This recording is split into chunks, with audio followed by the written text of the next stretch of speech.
Hello, प्यारे बच्चों नमस्कार। आज मैं कक्षा 12 भौतिक विज्ञान के अध्याय 1 वैद्युत क्षेत्र तथा वैद्युत आवेश तथा वैद्युत क्षेत्र से आज मैं आपके सामने एक टॉपिक लेके आया हूँ। जैसा कि मैंने बोर्ड पे लिखा है कि वैद्युत द्विध्रुव की अक्षीय स्थिति में वैद्युत क्षेत्र की तीव्रता के लिए सूत्र का निगमन कीजिए। तो ये आपका जो टॉपिक है एक बोर्ड की एग्जाम की दृष्टि से बहुत ही अति महत्वपूर्ण क्वेश्चन है, जो आपका हर साल बोर्ड में क्वेश्चन आपका पूछा जाता है कि अक्षीय स्थिति में तीव्रता निकालिए। तो आज हम बहुत ही आसान तरीके से, बहुत ही आसान भाषा में वैद्युत क्षेत्र की तीव्रता का एक सफलतापूर्वक एक व्यंजक मैं आपके सामने कराऊंगा। तो आइए सबसे पहले हम देखते हैं कि वैद्युत द्विध्रुव। तो वैद्युत द्विध्रुव का पहले हम सबसे पहले डायग्राम बनाते हैं। वैद्युत द्विध्रुव, तो ये हमारे पास एक वैद्युत द्विध्रुव है।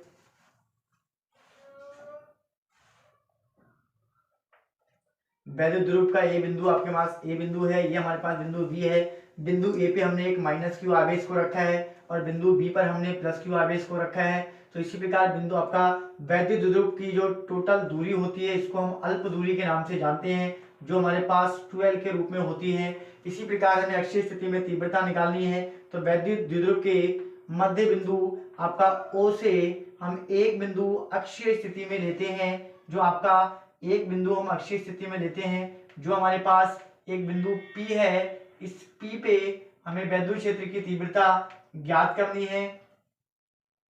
वैद्युत क्षेत्र की तीव्रता हमें ज्ञात करनी है। तो सबसे पहले हम माइनस क्यू आवेश के कारण जो तीव्रता होगी वो हमारे पास यहाँ पे होगी E2, और प्लस क्यू आवेश के कारण जो तीव्रता होगी वो हमारे पास होगी E1। तो E1/E2 यानी प्लस और माइनस क्यू आवेश के कारण जो तीव्रता हमें यहाँ पे E1/E2 यहाँ दे रखी है। तो हमें जो कुल तीव्रता, परिणामी तीव्रता हमें निकालनी है, जिसका मान हमें E के रूप में दिया है। तो सबसे पहले हम यहाँ देखेंगे अक्षीय स्थिति में जो आपका नॉर्मल एक किसी बिंदु पे किसी वैद्युत ध्रुव के किसी बिंदु पर सामान्य स्थिति में जो आपका वैद्युत क्षेत्र होता है, वैद्युत क्षेत्र वैद्युत क्षेत्र की तीव्रता, वैद्युत क्षेत्र की जो तीव्रता का नॉर्मल कंडीशन में जो सूत्र होता है ई आपका होता है ई बराबर 1/4πε0 Q/r²। ये हमारे पास एक नॉर्मल कंडीशन में इसका सूत्र होता है। तो इसी प्रकार हमें निकालना होगा। और यहाँ से हमें मध्य बिंदु ओ से जो दूरी हमने ले रखी थी आर दूरी, हमारा एक जो आपका मध्य बिंदु ओ से जो बिंदु पी तक का एक जो डिस्टेंस था, वो एक उसके बीच में एक दूरी थी, वो हमारे पास यहाँ पे कितनी है, आर है। यानी कि मध्य बिंदु ओ से आर दूरी पर एक बिंदु हमने पी ले रखा है, जिसपे हमें परिणामी तीव्रता ई का मान ज्ञात करना है। और हमें प्लस क्यू आवेश के कारण जो आपको तीव्रता दे रखी है वो E1 है, और माइनस क्यू आवेश के कारण जो तीव्रता है हमारे पास E2 है। तो E1 और E2 से आपको टोटल परिणामी तीव्रता हमें ज्ञात करनी है। तो वो हमें निकालनी है, यहाँ से आपका E का मान हमें टोटल निकालना है। तो यहाँ से सबसे पहले हमें दूरी निकालनी होगी, क्योंकि हमें यहाँ पे R का मान दिया है। तो R का मान है हमारे पास, का मतलब है दूरी, और दूरी का मतलब है आपका माइनस क्यू से बिंदु P तक की दूरी और प्लस क्यू से बिंदु P तक की दूरी हमें अलग अलग निकालनी होगी। दूरी निकालने के बाद हम उस दूरी को इस वाले सूत्र में लाकर उसको रखेंगे, उसके बाद हम इसको सॉल्यूशन करेंगे। तो यहाँ पे मैं लिखता हूं प्लस क्यू आवेश के कारण, प्लस क्यू आवेश के कारण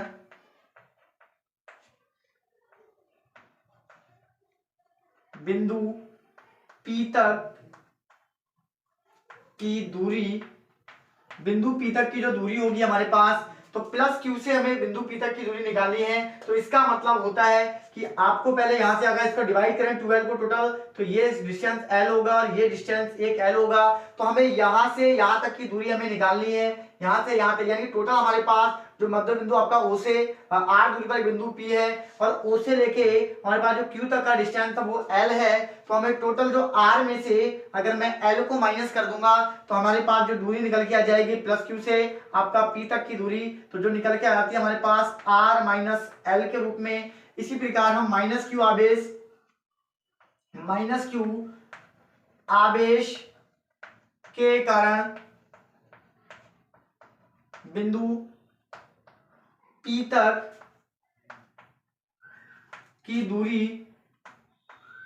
जो हमारे पास होगी वो अक्षीय स्थिति में अगर देखें तो यहाँ से हम माइनस क्यू से बिंदु पी तक जाएंगे, तो हमारे पास माइनस क्यू से ओ तक का डिस्टेंस हमारे पास एल है और हमारे पास ओ से लेके पी तक का डिस्टेंस हमारे पास आर है। तो यहाँ से अगर अक्षीय स्थिति की बात है तो यहाँ से हमारे पास इसका जो डिस्टेंस होगा वो आर प्लस एक एल के रूप में हमें यहाँ से मिल जाता है। तो इसी प्रकार अगर हम इनकी तीव्रता अलग अलग बिंदु अलग अलग आवेश के कारण इनकी तीव्रता निकालें तो यहाँ लिखेंगे प्लस क्यू आवेश के कारण,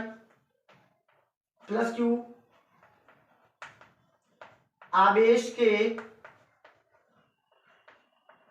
कारण तीव्रता, प्लस क्यू आवेश के कारण जो तीव्रता होगी, तो प्लस क्यू आवेश के कारण तीव्रता हमें यहाँ मान रखिए E1 है, तो E1 बराबर हमारे पास आंसर आएगा E1 बराबर 1/4 पाई epsilon not Q upon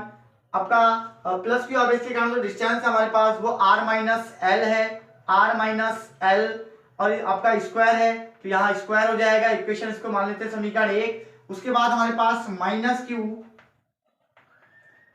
Q आवेश के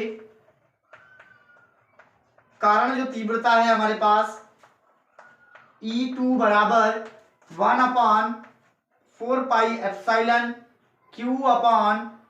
R प्लस एल का स्क्वायर, ये समीकरण हम मान लेते हैं इसको 2 के रूप में। तो इसी प्रकार हमारे पास E1 माइनस क्यू तथा प्लस क्यू के कारण हमारे पास जो तीव्रता है वो हम यहाँ निकाल चुके हैं और हमें बिंदु P पर जो तीव्रता निकाली यानी कि E का मान हमें निकालना है। तो यहाँ लिखेंगे बिंदु P पर परिणामी तीव्रता,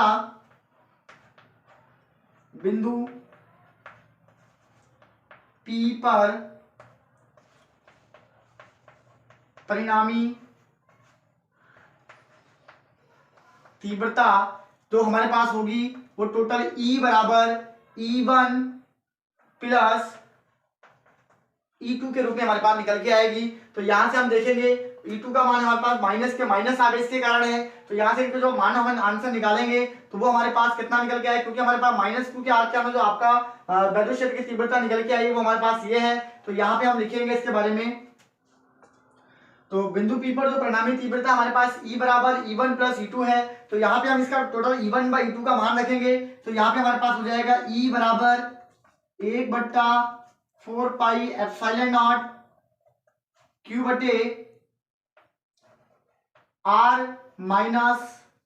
L का होल स्क्वायर। अब आपका E2 का जो आवेश है आपका जो है वो आपका माइनस क्यू के कारण है, तो यहाँ पे आपका प्लस माइनस माइनस हो जाएगा, यहाँ पे 1/4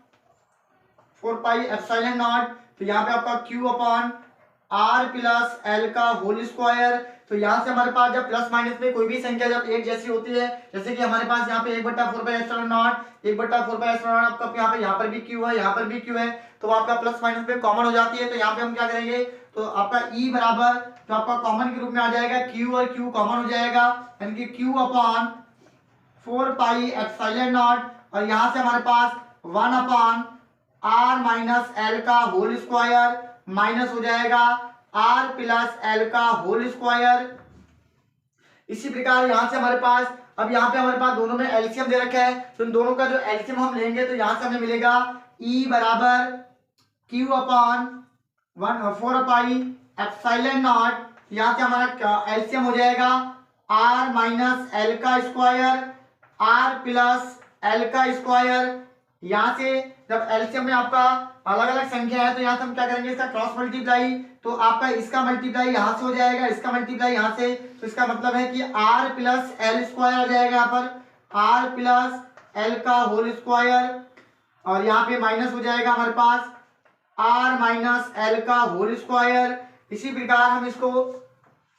सॉल्व करेंगे तो यहाँ पर हमारे पास एक आइडेंटिटी फॉर्मूला होता है सभी का a प्लस बी का whole square a minus B का होल स्क्वायर। तो यहाँ पे हम लिखेंगे a प्लस बी का होल स्क्वायर का मतलब होता है a square plus B square plus 2ab।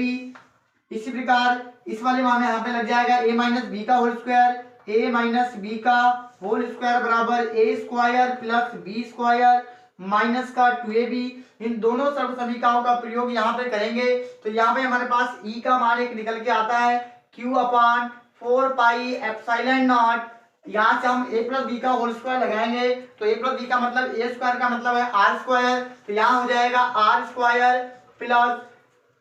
B square का मतलब एल है तो एल स्क्वायर, 2RL का मतलब तो हमारे पास यहाँ पे 2AB का मतलब यहाँ पे हो जाएगा 2RL, तो प्लस 2RL माइनस हो जाएगा यहाँ पर ए माइनस बी का होल स्क्वायर मतलब ए स्क्वायर प्लस बी स्क्वायर, तो यहाँ पे हमारे पास हो जाएगा ए स्क्वायर मतलब आर का स्क्वायर प्लस बी का मतलब एल का स्क्वायर माइनस का 2RL यहाँ से हमें मिलेगा। इसी प्रकार यहाँ से हमारे पास क्या होगा कि आर की जब आर से मल्टीप्लाई करेंगे तो आर स्क्वायर माइनस एल की जब एल से मल्टीप्लाई करेंगे तो एल स्क्वायर, इस पूरे का भी स्क्वायर था तो मतलब होल स्क्वायर। तो इसी प्रकार ये जो माइनस हमें दे रखा है इस माइनस का भी गुणा होगा इस पूरे ब्रैकेट के अंदर, तो इसका भी एक आंसर निकल के आता है। हमारे पास यहाँ पे ई बराबर हो जाएगा Q upon 4 pi epsilon naught R square plus L square plus 2RL। अब इसका मल्टीप्लाई करेंगे इस माइनस की गुणा पूरे ब्रैकेट में करेंगे तो आपका माइनस का आर स्क्वायर माइनस का एल स्क्वायर और माइनस यहाँ प्लस हो जाएगा, प्लस का हो जाएगा 2RL और आपका नीचे बटों में आपका अपॉन बटे में आ जाएगा R square minus L square पूरे का होल स्क्वायर। इसी प्रकार हमारे पास यहाँ आर स्क्वायर, यहाँ माइनस का, यहाँ प्लस, तो आपका प्लस और माइनस आर स्क्वायर से आर स्क्वायर कैंसिल। इसी प्रकार आपका L square minus L square cancel हो जाएगा यहाँ से प्लस से, तो हमारे पास यहाँ बचता है E बराबर Q upon 4 pi epsilon not, तो यहाँ से हमारे पास बचता है 2RL इसका मतलब होता है 4RL और नीचे आपका आ जाएगा R square minus L square का होल स्क्वायर। इसी प्रकार हम 4RL को डिवाइड करके लिखेंगे तो यहां से हमारे पास हो जाएगा 1 अपॉन 4 पाई एप्सिलॉन नॉट और यहां से हमारे पास यहां से 2L को निकालेंगे तो 2L मल्टीप्लाई आपका हो जाएगा 2R